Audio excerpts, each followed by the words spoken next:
All right, we're rolling. It's Freedom Phil. Let's get into it.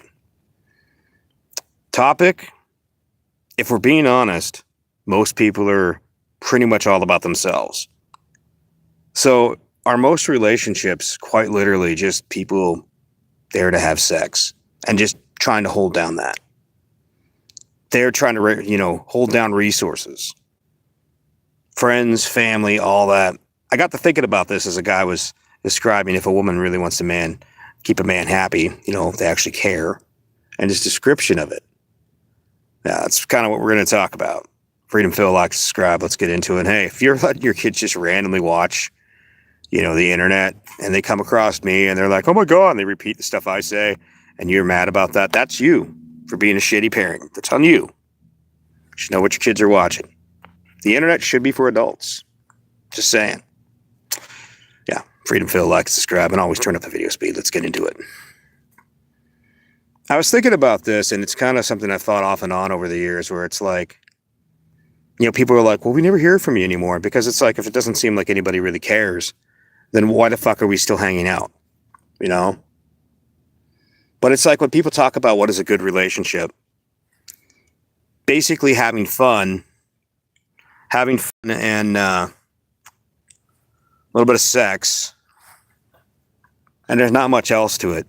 Maybe some hand holding, good times. And they talk about how you see that old couple where a good relationship is basically they just convey what's necessary and they don't talk. They got their own hobbies. People say, well, that's beautiful. I don't know. I don't know if I think that's beautiful. It just looks to me like two people that don't have anything better. That's what it reminds me of. You're not actually even happy to see the person. Like, you're happy, but it's more like a familial happiness. You've just been together so long that it's just a fixture of your life. But there's nothing exciting about it. And that's what people are really aiming for. And, I think one of the things I think is just kind of a secret to it is like the guy says, like, ladies, I don't know when that the world decided that your husband has to be your fucking therapist and shit. And I agree with that. In the same way that I do agree with the idea if someone doesn't, you don't have to associate with any family members or friends that you don't really care for or any sort of groups or whatever. I agree with that. But on the flip side to it, it's like, this is part of the reason I can't stand big gathering things where it was like, well, you got to show up. Why? So we can look at each other. We can have a 2-minute conversation and then go back to not giving a shit, which is the actual reality. It's more like going to like a zoo for your family or friends or whatever. We all got to show up. Like, can we be honest? Like, high school reunion is basically a zoo to see where the other fuckers turned out to be. Are they fat? Are they still good looking? Are they successful? That's how many damn relationships are like that. The people don't actually care whatsoever. And who and what they actually care about. It could be friends. It could be what they do. I think that's part of the reason that divorce got to where it was, because it was an admittance that, yes, a lot of people were in marriages that were boring. The finite reality that, yes, you are going to die. I don't know if there's an afterlife, but even if there is, why should you live a boring life? Well, the book says you got to stay married to this one person for the rest of your life, even if you're fucking miserable. And this is also why, by the way, I think men and women had this right, and women, you really need to learn this. Guys still kind of know it.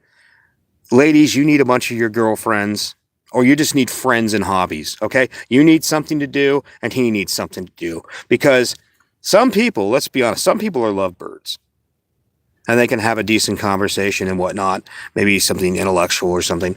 But most people, the only real reason you ever got together is because you found each other attractive and maybe the bills were getting paid and you're somewhat stimulated for a time. That first 3 months to 6 months just to get you to reproduce.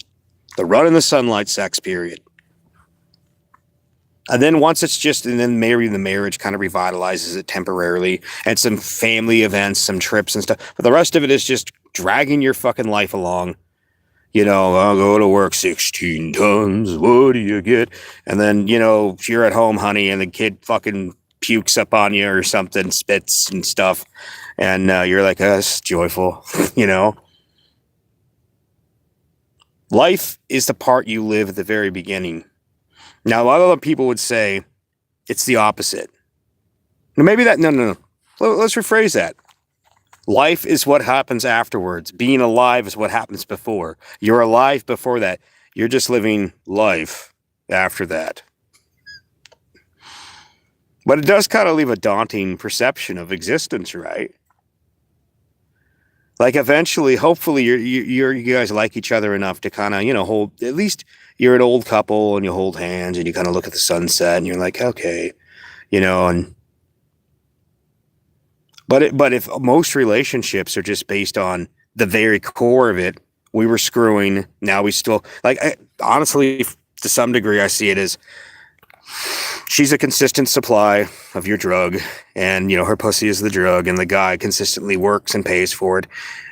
And honestly, it's just how much of your relationship ends up becoming no different than the grocery store, as quickly and as efficiently with as least amount of bullshit, just to get what you want out of the situation.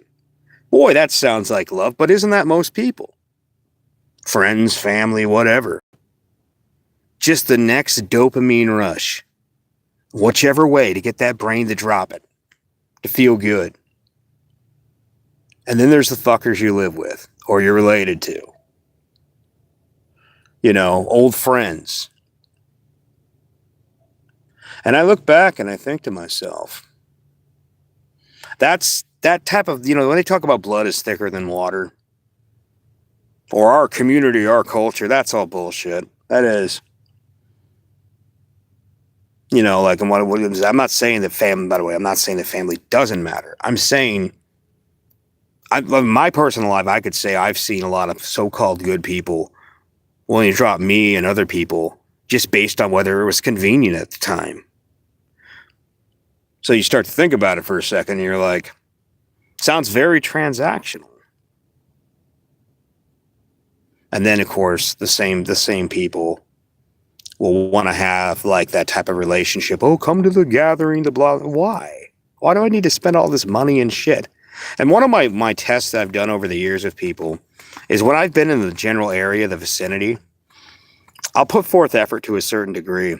But if I've put forth effort and then one day I just look at it and think, is this really reciprocal? I just stop putting forth effort. And I see how long it takes them to make any effort at all. And if they don't, I'm like, well, this was always dead to begin with. And I was just keeping it going. And then actually, I think, and this is what's funny about it. People will try to guilt trip you at a gathering. Well, we haven't heard from you in a long while. I'm like, yeah, I had a friend do that to me once. I had a family member do that too. Well, you haven't called in a long time. I'm like, you have my phone number. My number didn't change. Why haven't you called? Well, that's not how it works. Oh, my phone's the only one that goes back and forth. Yours only receives. I get it. I'm like, what the fuck, dude? Don't try to fucking guilt trip me in front of people when you didn't even care enough. They got pissed about that, by the way. And another one of my buddies said that. He's like, well, I haven't heard from you in a long time. I'm like, well, hell, I gave you my number. You still got your phone? Yeah. I'm like, why? If you wanted to party, why didn't you call? Fuck. I've been down for drinking. And I'm like, speaking of which, you want to go get some beers? And he's like, yeah, let's do that. And we were instantly just partying. Notice the difference there? Like I shut down the dude's like emotional war club bullshit like that, but then we were just partying. But that's the thing about it. And it kind of leads to this question. Inevitably, is everybody a hermit? Some people are lovebirds, and people say, let me throw this out there. Maybe the only reason you're not hermits in old age, and the only reason that you're, kind of associating with people is because you get old and you're like, okay, if I drop dead or have a medical issue, someone around, that's it. Like left up to the way we actually act, not when the bloom of youth.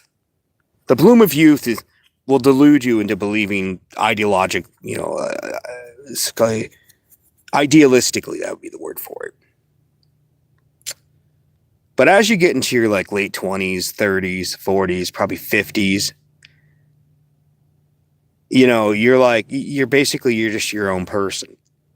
And as you get older, much like that dependency you have as a child, you're kind of forced to be with other people to a certain degree. Or at least to have a routine where people know still alive, not dead. Maybe even you have a roommate. If I was out here, I'd have some other people around just, if I drop dead, hey, save the dog.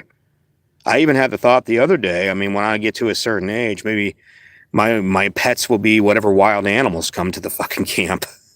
You know, like you got your local ravens and you got your little cat-sized foxes at night. And the only reason that I can't think of living without a dog personally. Dogs are better people than people. I mean, even look at this guy over here. Sure, he ain't much to look at. He's a beautiful corgi, but he's a decent companion. But I can't think of not having a dog. But on the other hand, when you get to a certain age as a outlander and a drifter, unless you got a tribe around, you got to worry about, well, if I drop dead, what happens to the animal? You know? And then you think to yourself, well, maybe I take up something else like bird watching and, you know, just little cat-sized foxes that show up, feed them. Maybe up north I'll have a raccoon around. But yeah, it's crazy to think about it. Like how many marriages, if so-called successful marriages, are just basically two people that don't talk to each other. And relationships and families where it's like, we're family. Yeah, once or twice a year. Where most people don't even talk to each other. And fair enough. You don't owe anybody else your time. That's the truth of it. You don't. But on the other hand, that's where it's like the farce of religion. That's, I guess, where I look at it. It's like the farce of religion. I believe in God and this. Okay, you believe on Sunday, but come Monday, the glow will fade away. And by Friday, you know, by the way, the NFL Sunday Christian, let's go to the early service because, you know, the first game's on at 10 o'clock. It's so fucking fake. It's just the illusion of it. And how much of it's proximity. Like your friends, that too. Well, they were your friends because you went to school with them. And the few of them had the same interest. You know, you went out and they played video games and you played sports. And another thing to think about, just kind of a side thought, is the more self-sufficient you are, you know, the more independent you can be, obviously. But how many of the people were the only reason why they're actually good socialite people is because they need other people? And then you really see, and I've said this ages ago, money doesn't change people. People were always that person. Money just allows them to be who they truly are. You think that friend of yours, your family member of yours, you think, or even the desire for money, some of the sickening shit people will do. You know, you hear about someone offing some relative in one of those TV shows. That shit does happen. You know, so they can get the inheritance. Well, they're just going to piss it away.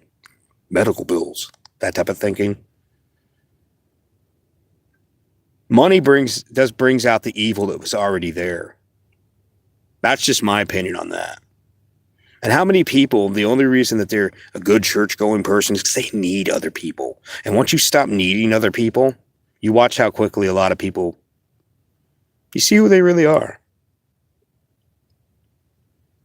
But yeah, it's interesting to think that most like so-called long-term marriages are basically, hopefully a couple where they can have a conversation about this and that, and then they have enough hobbies and enough friends to hang out with. And they say absence makes the heart grow fonder. And there's truth to that. Otherwise, you know, they show some of these guys in the marriage of a nagging wife. Just like, well, this is the prison cell I fucked my way into. How ironic. Sex is the driver for the economy, for religion, for fucking the whole society, and even your own happiness or misery. What a warped, beautiful world we live in. Yeah, I'm kind of chaotically neutral. Peace.